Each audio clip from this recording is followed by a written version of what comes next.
5 seconds. Start. சட்டமன்ற பேரவையில் ஓர் உறுப்பினர் பேசியதாவது: மாண்புமிகு தலைவர் அவர்களே, இந்த நிலவரித்துறை குறித்த மானிய கோரிக்கையை ஆதரித்து ஒரு சில வார்த்தைகள் சொல்ல விரும்புகிறேன்.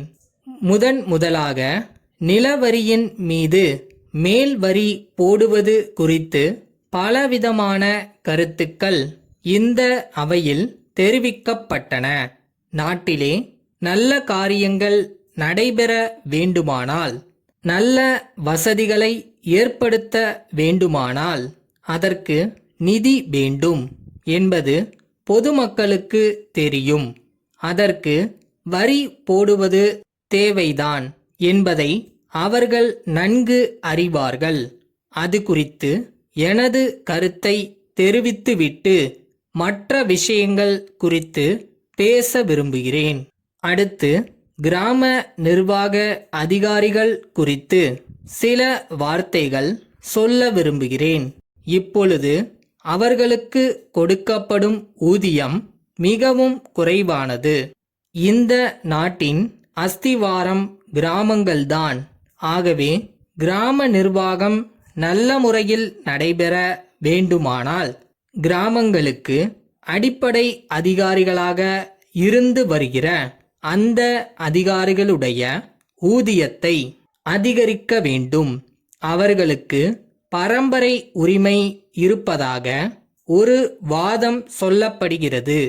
அதனால் கொடுக்கும் குறைந்த ஊதியத்தை வைத்துக்கொண்டு வேலை பாருங்கள் என்று சொல்வது சரியான வாதமல்ல. இந்த நிலையில் பரம்பரை உரிமையை விட்டுவிட்டால் கூட பரவாயில்லை.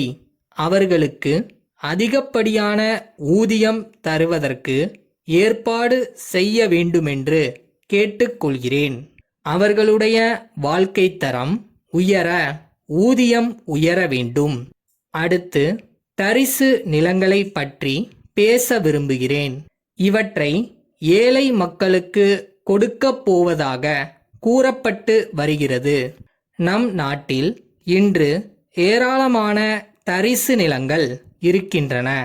கொடுப்பதை தாமதப்படுத்துவதால் பயன் இல்லை.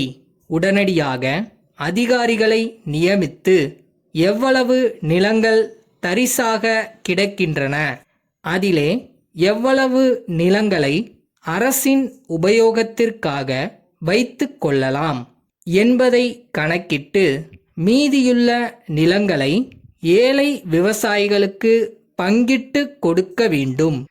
எங்கள் ஊருக்கு பக்கத்தில் ஒரு ரிசர்வ் காடு இருக்கிறது. அதிலே ஒரு மரமும் கிடையாது.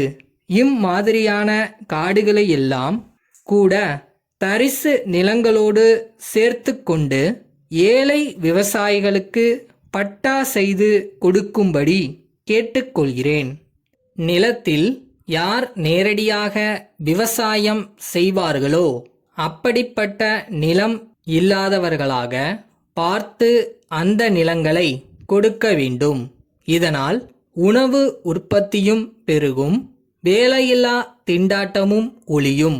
அடுத்து கடன் வசதியை பற்றி குறிப்பிட விரும்புகிறேன். நம் நாடு ஒரு விவசாய நாடு. விவசாயத்தில் ஈடுபட்ட விவசாயிகளை நாம் முதலில் கவனிக்க வேண்டும்.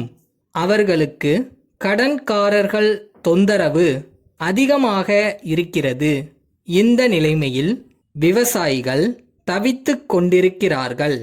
அவர்களுக்கு அரசே கடன் வசதி செய்து கொடுத்து நிவாரணம் அளிக்க வேண்டுமென்று கேட்டுக்கொள்கிறேன். நான் ஒரு விவசாய குடும்பத்தில் பிறந்தவன்.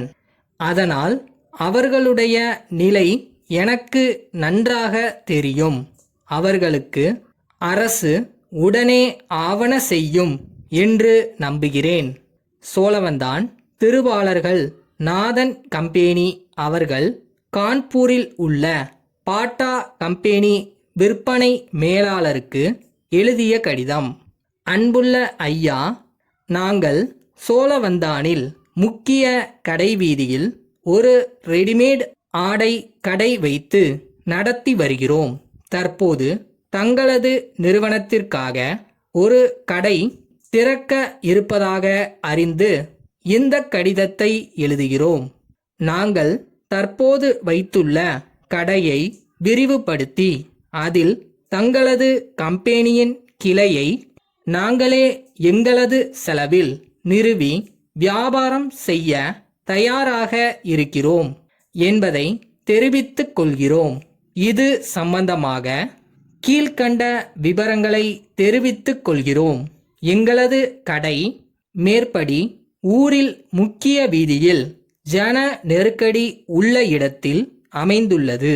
நாங்கள் ஏற்கனவே ரெடிமேட் துணிகள் வியாபாரம் செய்து வருவதால் மக்களின் நன்மதிப்பை பெற்ற நிறுவனமாகவும் பள்ளி குழந்தைகளின் சீருடைகளை விற்பனை செய்வதால் மேற்படி ஊரில் உள்ள அனைத்து பள்ளிகளுக்கும் நன்கு அறிமுகமான கடையாகவும் இருந்து வருகிறது.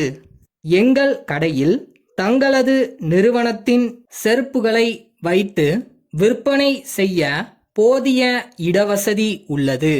மேலும் தங்களது நிறுவனத்தின் சட்ட திட்டங்களின்படி நாங்கள் நடந்து கொள்கிறோம் என்று உறுதி கூறுகிறோம். தங்கள் நம்பிக்கையுள்ள